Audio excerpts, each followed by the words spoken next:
My clock, it's about that time when we get into the dailies, but let me just let you know who I have in studio and remind you what we're discussing this morning. With me in studio, I have, let me start first with Isabella Obara. Ladies first, if you will allow me. And she is the technical lead litigation and legal advice, IMLU. Good to have you in studio, Isabella. We're looking at the Kenya Kwanza administration 1 year in, and you released a report evaluating said performance where human rights and policing is concerned. Right. We'll get into that shortly, but we also have Anthony Kibagendi, who is the Kitutu Chache South Member of Parliament. Good morning, watu wa Kitutu Chache, and of course the entire country. Thank you for having us.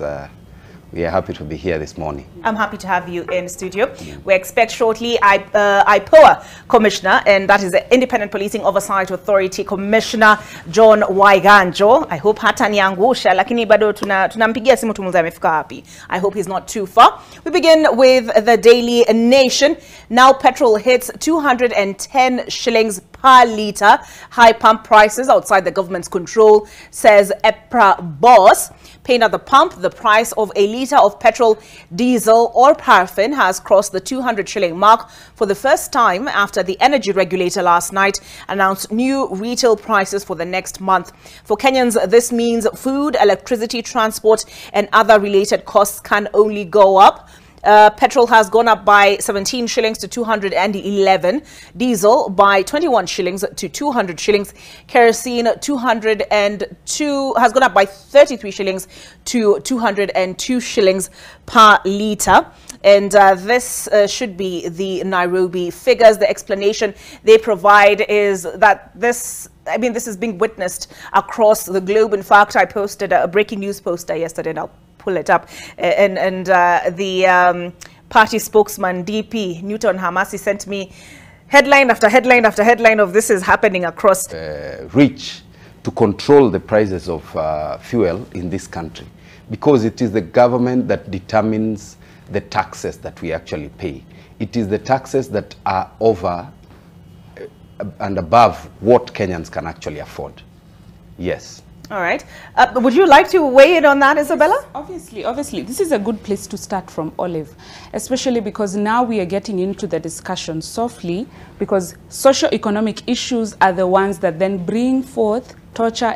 You have the other one, shock of schools. 29 billion, yeah, debt. You have Business Daily, Ruto orders PS parastatal heads to account for tax billions. You have Kwame, the CJ, judicial and secure in a space that has all these things happening all at the same time. I think we're doing badly. We're doing badly. Dismally even, yes. All right. So, Wilga, he is indeed here in perfect time, because we're just looking at the dailies. But this is the statement that was released yesterday by EPRA, and the figures running from Nairobi, Mombasa.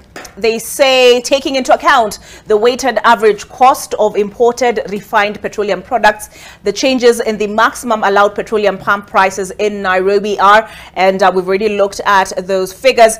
The prices are inclusive of the 16% value-added tax, in line with the provisions of the Finance Act of 2023, the Tax Laws Amendment Act of 2020, and the revised rates for excise duty adjusted for inflation, as per Legal Notice 194 of 2020. And they tell us, they give us details of the average landed cost of imported super petrol that increased by 4.8%, and this is per cubic meter in July 2023 to 3. Same for diesel. They tell us it increased by 12.52%. And they tell us the same of kerosene. So this is the explanation they're providing. In fact, they've tabulated, actually, I should say, the changes in the landed costs and summarized them in 2 tables here. And, okay, so I will leave this here, but it is potentially, the cost of petrol is set to go higher, because if we look at, is it the Business Daily? Yes, wacha tusonge hapo kwa business. Treasury eyes higher excise duty on fuel in IMF deal. The Treasury has disclosed that excise duty on fuel will be revised by April next year in a move that mirrors one of Kenya's commitments under an IMF financing deal. The draft medium-term revenue strategy for the period between June 2024 and June, I believe this should be 2027, shows the excise duty on petroleum products will be reviewed to, quote, address the negative externalities or negative effect of consuming these fuels. To, what is this called? The Daily Nation. I will pull up on Twitter some comment I saw yesterday from an economic advisor, David Ndi. But first, also on the front page, the cost of political fallout. This is the front page of Daily. Or abandon some of the multi-million shilling projects initiated or halted by his predecessor, Uhuru Kenyatta. And Kenyan taxpayers, as always, are set to pick up the tab for this unwarranted wastage. So they've listed number one, Huduma number. President William Ruto's government has done away with a 10 billion shilling project and rolled out a 1 billion shilling Maisha number. Police uniforms, fresh proposal with a political angle.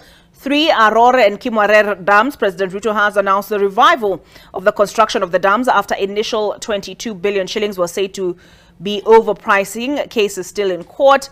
4 Liwatoni floating bridge, the 824-meter, 1.9 billion shilling project earmarked for demolition. Transport CS Murkomen says. Green Park Terminus, Nairobi Governor Johnson Sakaja has announced plans to abandon the 2. Leads us up to the front page of the Standard. Schools set to receive free learning cash next week.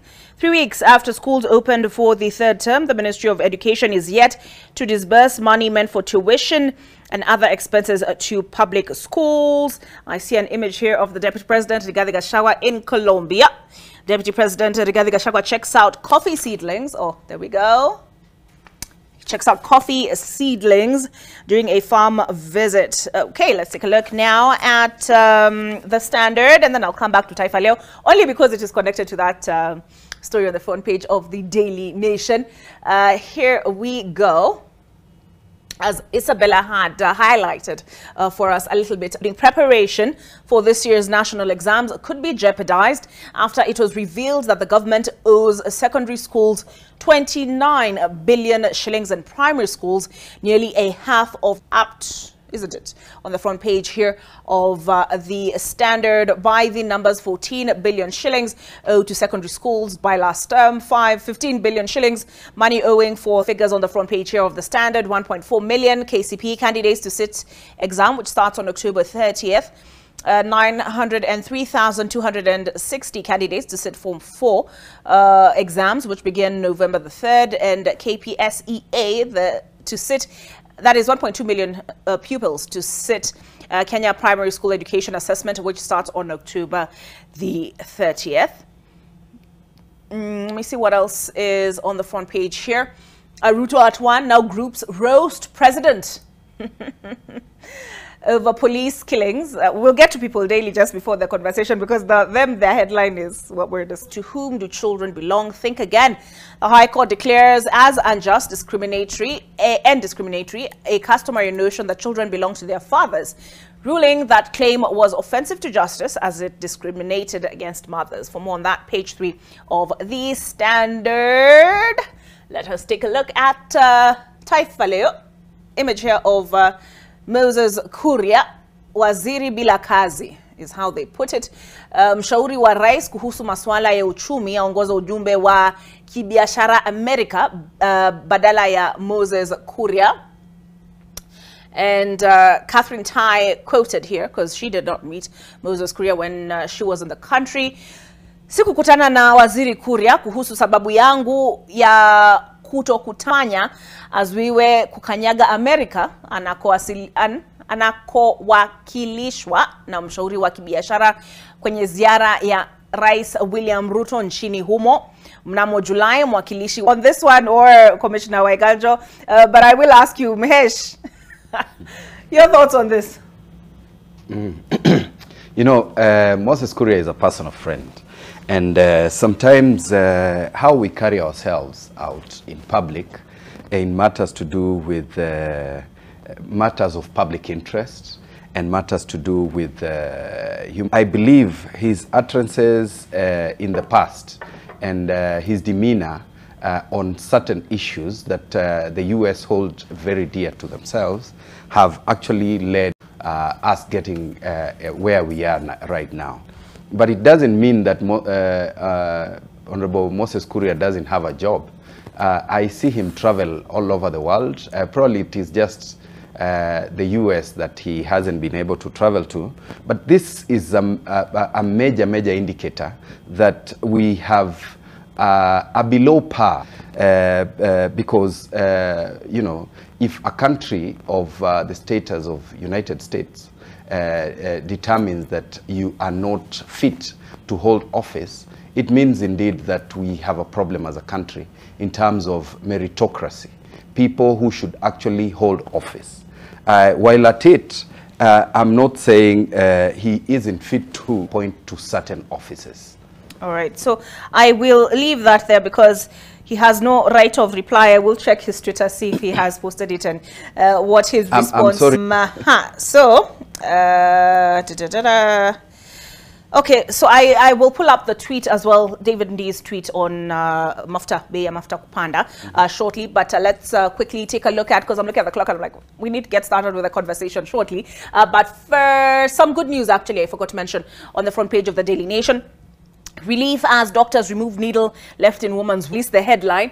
What else do they have for us here? We have KEMSA kuharibu dawa za bilioni moja wagonjwa wakitaabika. Mamlaka ya kusambaza dawa nchini KEMSA imesema kuwa itaharibu dawa ambazo muda wao wa matumizi umepitwa na wakati na vifaa vyote ambavyo vina thamani ya zaidi ya serikali ikichelewa kutuma pesa.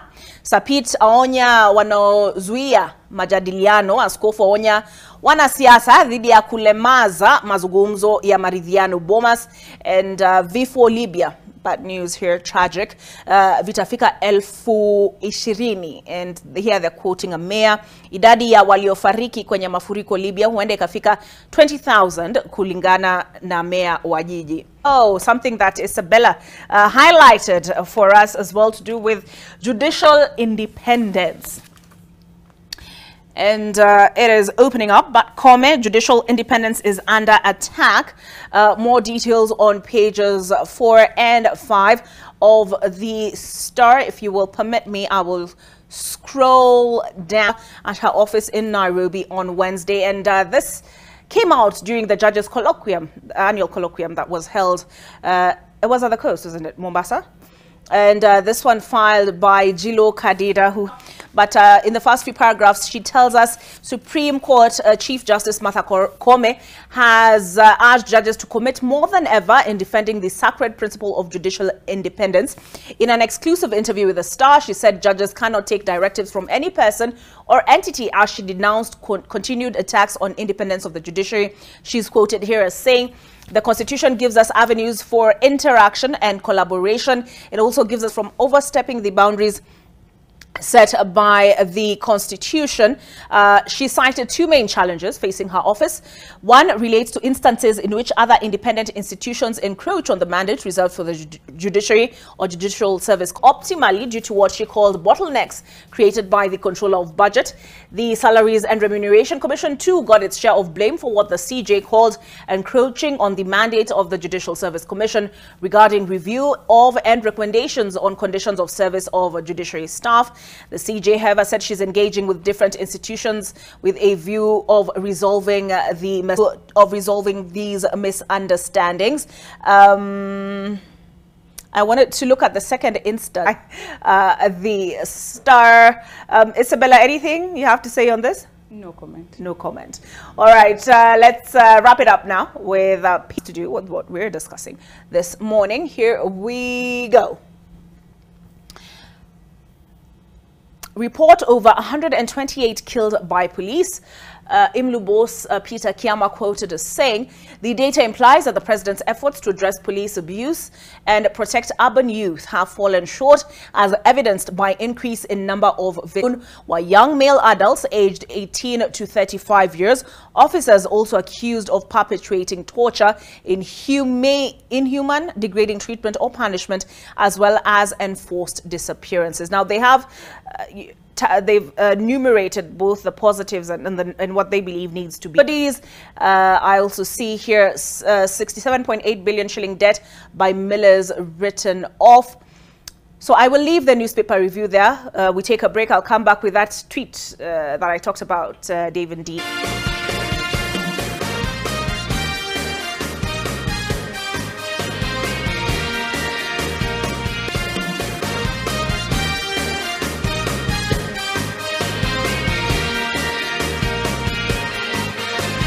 Thank you for staying with us on AM Live. I just want to quickly look at the tweet I've been referencing. And this is what David D posted. Let me see, how many hours ago was this? This was at 10:40. Decade, and the same people can make consequences go away painlessly. Just because there was a game of musical chairs we call elections. Are we sober? I told you 2 years ago, Kenya was in receivership. Nothing has changed. This was the Daily Nation headline yesterday. More pain. And there's this image of the shoes which caused quite the furore online. Mtu akasema hizi ni viatu za Nation reporter.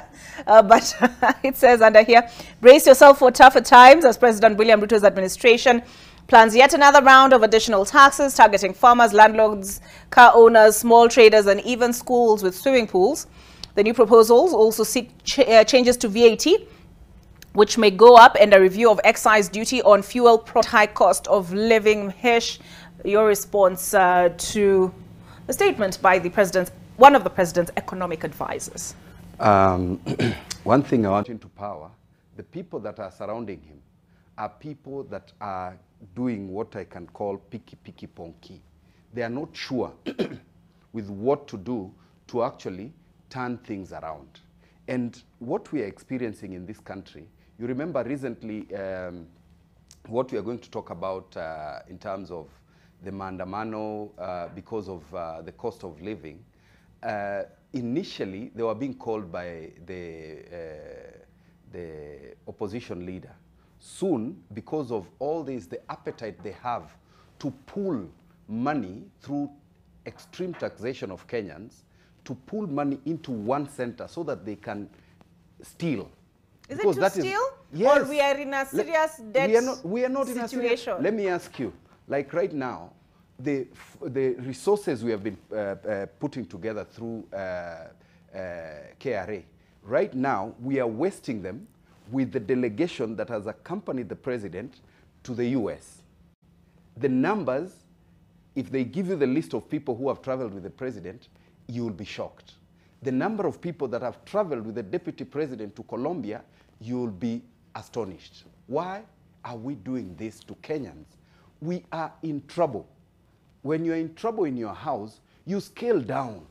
You don't start introducing new numbers, new identification numbers, which are not a priority.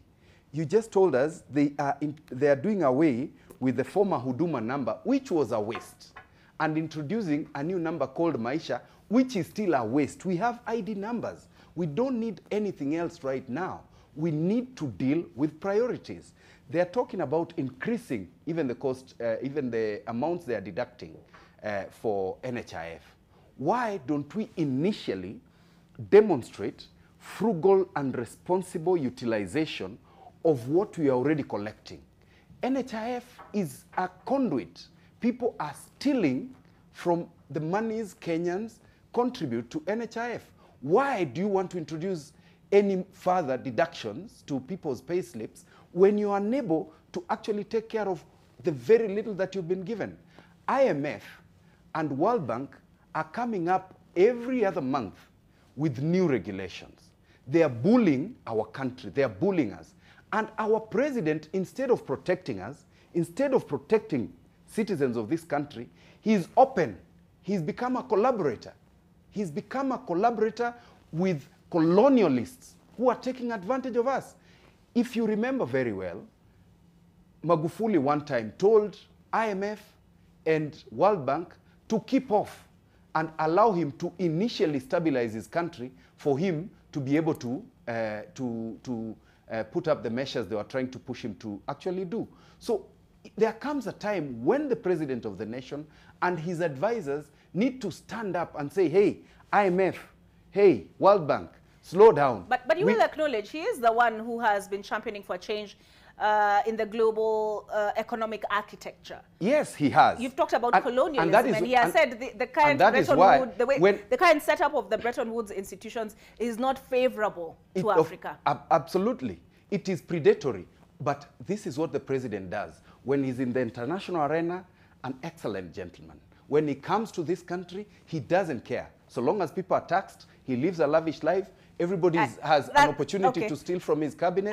Then he's good with that. Because, again, he's not here to defend himself. No, that is the reality. Unless he will join us via Zoom. You're welcome to. Oh, no, you can That is the reality, though. To respond to Mheshia. But speaking of economic advisors to the president, this is what was posted by Aden Mohammed. And where is it? Why do I keep scrolling past it? Where are we? He talks about leading the Kenya delegation to the U.S. I don't know why I've scrolled past it and I saw it, but Jonathan Weke here tweeted, Aden Mohammed CS, a member of William Ruto's Council of Economic Advisors, attracts American investors in Chicago by selling Kenya as a favorable country to do business. Will I find it? Cannot be too far down, but essentially he tweeted that he is leading Kenya's delegation, trade delegation to the U.S. Even on that, that we are attracting investors. How is that possible? The cost of doing business in Kenya is the highest in probably sub-Saharan Africa in terms of the countries that are developed to our level. Look at the tax regime, look at the cost of power, look at the cost of transport in this country, and then look at the associates of the president who are determined to swindle business people who come to invest in this country. We are in trouble.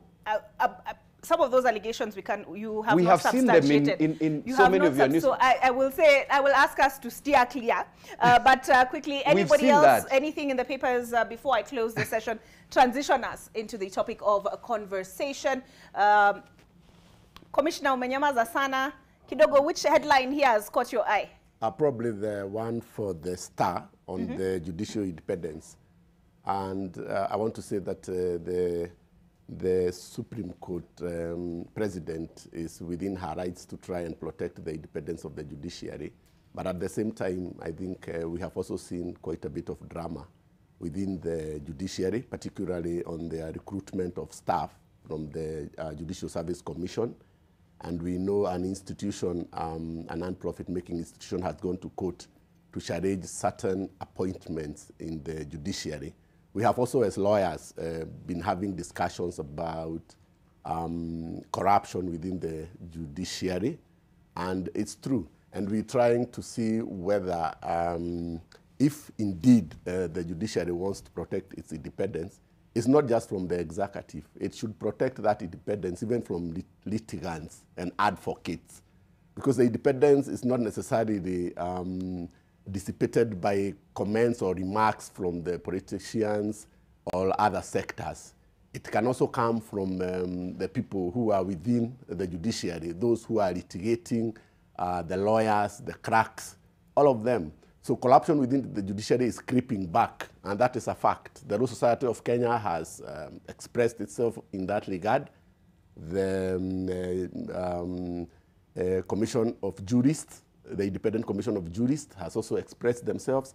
So as much as the Supreme Court president is talking about the judicial independence, I think it is also important to be cognizant of the fact that there is sort of a crowback on the judicial independence in terms of corruption. So we are finding more and more cases being compromised at the table of corruption, and we would want, all of us would want an independent judiciary, but I wanted to make that comment so that it's not just independence. The people who are accused of probably eroding the independence of the judiciary, there is one sector that has not been mentioned, and that is the the relationship between the judges, the bench, the bar, and the litigants. And I think that is very important for the Judicial Service Commission to take note.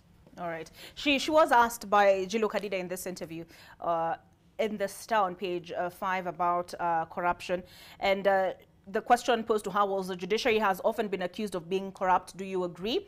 And she responded, acts of corruption or other unethical conduct by a judge or judicial officer that fall short of the law are unacceptable and indeed illegal, if not criminal. It must be condemned and abhorred in the strongest terms.